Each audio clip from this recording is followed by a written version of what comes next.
And it's September 1st, 2019. So, and I'm here with Grandma and Grandpa. At the Tushers place. At the Tushers place, yep. So one of the questions that I wanted to ask, and this is for both of you if you want, but what's the scariest experience of your life? The scariest experience of my life.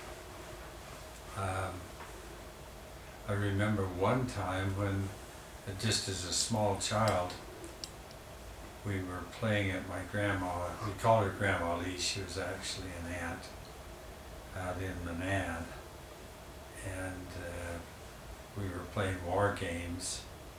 And my cousin Boyd Groberg and David, my younger brother, had captured me, and they tied my hands, and then they ran off, and I was in a ditch, and I remember not only my hands, but my hands and my feet, and it was just a blank ditch. I mean, there was nothing in it. All of a sudden, someone up had let the water come down. And there I was with my hands and my feet tied. Oh my goodness. And there came this big surge of water down there. And I remember just yelling and screaming, and just feeling completely helpless because they had gone off someplace else. But I guess they heard me, came back and just pulled me out just barely in time. It was really a scary, I mean, I was only probably about 7 or 8 or something like that. That was a pretty scary experience. Yeah. Wow, I don't recall anything like that. I do have a memory of kind of being lost someplace out in, I don't even recall where, but I didn't know where my parents were, and was lost for a little while. And it was scary, but I don't remember the details of how I got found again. Yeah. It's scary. And I guess some of the storms at sea later on in Tonga were quite frightening. Very, very, yeah. I think as an adult, one of the scariest times was when we got attacked by some thugs up in New Toptapu, and I mean, they were really coming after us, and that they showed in one of the movies, but one of the fellows, just great big fellow, scared him off. But it was pretty scary because they had broken bottles, of glass, and they were drunk, so they didn't really know what they were doing, but they could have really done some harm. And then, like Jean said, a lot of times at sea, it's not only scary, but you were sick too. Yeah. So, Which I didn't help. All right. Another question is, what is your favorite book outside of the scriptures, and what? well, one of my favorite authors, and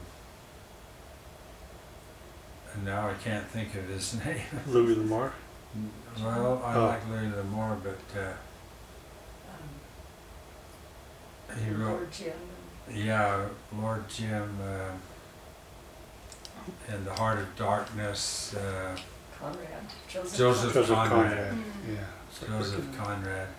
I just always enjoyed, not always, but I read 2 or 3 of his books. Lord Jim was one of them, and The Heart of Darkness, and just several of them. I don't know, he just seemed to have a way with words that I really, really enjoyed. And I learned later in life to enjoy reading Louis L'Amour's books on Westerns, and I would say those are some of my favorites. I wasn't a very prolific reader in my younger years, or later years either. I did enjoy a class I had at BYU in European literature and poetry mostly, and I there's some of the poets from those early English years that I enjoy. I mentioned on another question when they asked about our favorite movie was To Kill a Mockingbird, and I read that book a couple of times and really like it. I did read a Dostoevsky as an assignment in high school. Can't think of the name of the book. The, Brothers Karamazov. what was another one that he wrote? Crime and Punishment. Crime and Punishment, that was the one. And it was really a hard read. I was quite upset by it. It was very difficult for me to try to absorb what it's all about, because it was so much hard stuff. And I read it again in college several years later, and then I could see it really made a difference, and that was a good experience for me the second time around. Yeah. So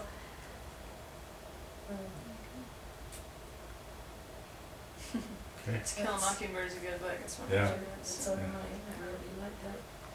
Alright, my last question is, what is your personal recipe for happiness? You can take a second to think about it. Yeah. Oh, wow. Well, today's been one of those really happy days, I think, being with family and just enjoying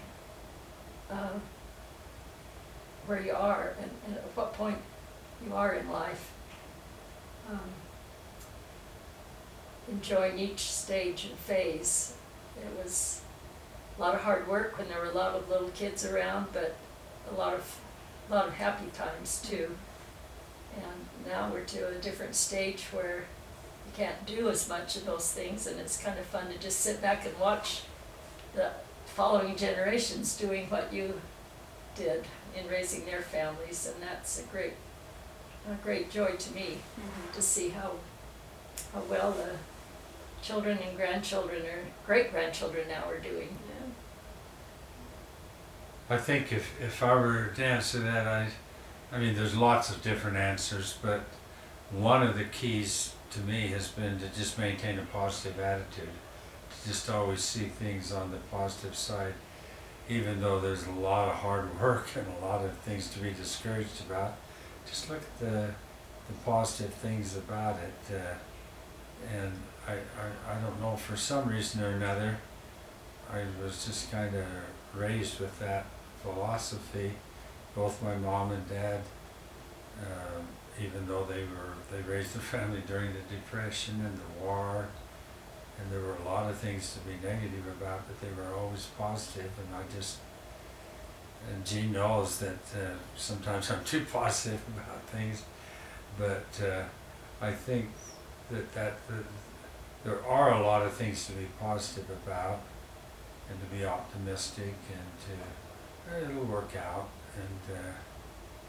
and they do if you just keep on trying hard enough and keep a positive attitude. Then things worked out. I learned that on my first mission, particularly, that when I was discouraged with learning the language, and just, well, you can do it, and just keep trying, and eventually it came. And it's just kind of, I remember one time when we wanted to build some houses, and Dad didn't want me to. I was in business with him, because it would have meant taking out a mortgage, and I just said, well, I just feel like I ought to do it. And it was kind of the first time that my dad wouldn't agree with me, but he agreed if I wanted to do it, I could do it on my own, but he wouldn't sign with me. And the bank was willing to loan me the money and build a house, and sold it, and made some money on it. And I don't know, just to sort of had, let's try it, just be positive. And most things work out, sometimes they don't, but most things do. Okay. Well, that's all my questions. So, thanks, Grandma and Grandpa. Thank you, Rachel. Proud of you. Okay,